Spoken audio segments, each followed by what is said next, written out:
In an NBC News exclusive report this morning, multiple sources say diplomatic efforts between the United States and North Korea are on the verge of collapsing, in the words of one U.S. official, on their last legs.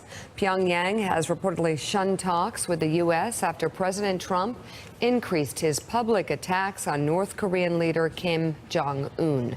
According to officials, a top American diplomat, Joseph Yun, has been warning Congress of the breakdown in meetings on Capitol Hill. A congressional aide who has spoken with Yun directly tells NBC that the diplomat is searching for a Hail Mary attempt to restart any sort of dialogue.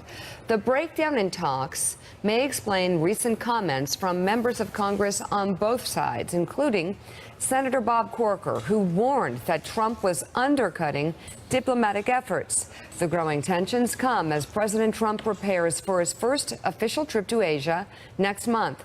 Trump's schedule is set to include visits to Japan, South Korea, and China, where North Korea is expected to be at the top of the agenda. Joining us from Washington, Democratic Senator Chris Murphy of Connecticut. He's a member of the Foreign Relations Committee. Also with us at the table, Anya Manuel. She's the co-founder and partner in the strategic consulting firm Rice Hadley Gates, which, as the name suggests, features former Secretary of State Condoleezza Rice, former National Security Advisor Stephen Hadley, and former Secretary of Defense Bob Gates. Good to have you both on board. Senator Murphy, I'll start with you about exactly how you would characterize the nature of the situation with North Korea right now, and do you think President Trump's name-calling at the leader of North Korea has pushed things to a dangerous level? It's not surprising that our negotiations are on life support right now. President Trump is deploying what is perhaps the worst negotiating strategy in the history of the American presidency. It's not just that he is out there calling this guy names. It's that he is publicly undercutting his Department of State by tweeting out that Rex Tillerson does not have his support and cannot talk and negotiate on his behalf. So Senator, what should we do? Because obviously, going back to 1994, we've had one failed effort after another in North Korea. What is the right path forward? Obviously, we all agree it's not doing what Donald Trump's doing. Yeah, you don't poke what would you be doing person. right now? Well, again, you've got to empower your diplomats, and Trump is not wrong to make it very clear to the North Koreans that we have a military option, that we can take them out if they were ever to attack or threaten to attack us or our allies. But you've actually got to empower your diplomats to do the work, and you've got to communicate that the previous nuclear deals that other presidents have signed are still good. By threatening to back out of the Iran nuclear agreement, you're not incentivizing the North Koreans to enter into their own agreement. So it's a combination of military threats, real bilateral, multilateral economic sanctions, with which this president cannot put together because he is out there insulting all of the allies who would work with us on sanctions, and empowering your diplomats. He is doing none of the things necessary to achieve a real diplomatic breakthrough on North Korea. It feels like, Anya, for many years, North Korean leaders have been viewed as crazy and almost laughed at by a lot of people, you know, with all their outrageous personal claims and everything else.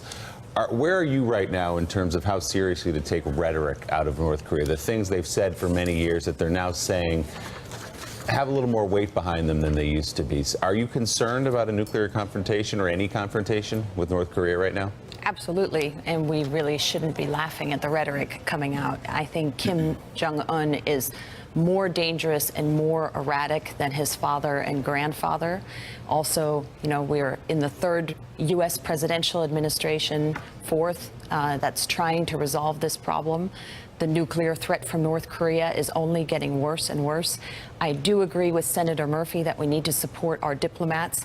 It's going to, however, all credit to Joseph Yun for keeping those channels open, but it's going to take more than a mid-level diplomat to do this. You need South Korea, Japan, China all on board, especially China. And I would say if there's one very narrow silver lining in all this, I was just in D.C. and heard that at least the conversations between the U.S. and the Chinese on North Korea are the most detailed and the most scenario planning we've ever done. Not to say that that will resolve it, but at least some form of diplomacy is still being given a chance, in spite of the president's Why do you tweet. say Kim Jong-un is even more erratic and even more dangerous? Could you look at, for instance, what happened to Gaddafi when he gave up his WMDs and then ended up being killed by the United States government, and say, well, actually, if he wants to stay alive, this may be the most rational thing for Un to do? Yeah, it's a good point. If regime survival is your goal, as clearly it is there, having nuclear weapons is a decent way to do that, as long as you don't employ them. I think you're right. Both what Senator Murphy said, backing out of the Iran deal doesn't give us a whole lot of credibility. Backing out, Gaddafi gave up his nuclear weapons. We then invaded Libya. That doesn't give us a lot of credibility here. I do think diplomacy is the only way forward, and I'm glad that there are still efforts being made. Yeah. So, Senator Murphy, diplomacy is the only way forward. Empower the diplomats, as you just said. The Secretary of State was in Pakistan yesterday. An ally, not an ally, we're not really sure. North Korea on the precipice of we don't know what. If you were asked, if you were overseas in London or Bonn, and some member of the cabinet in Great Britain or in Germany asked you to define American foreign policy in those areas, could you define it?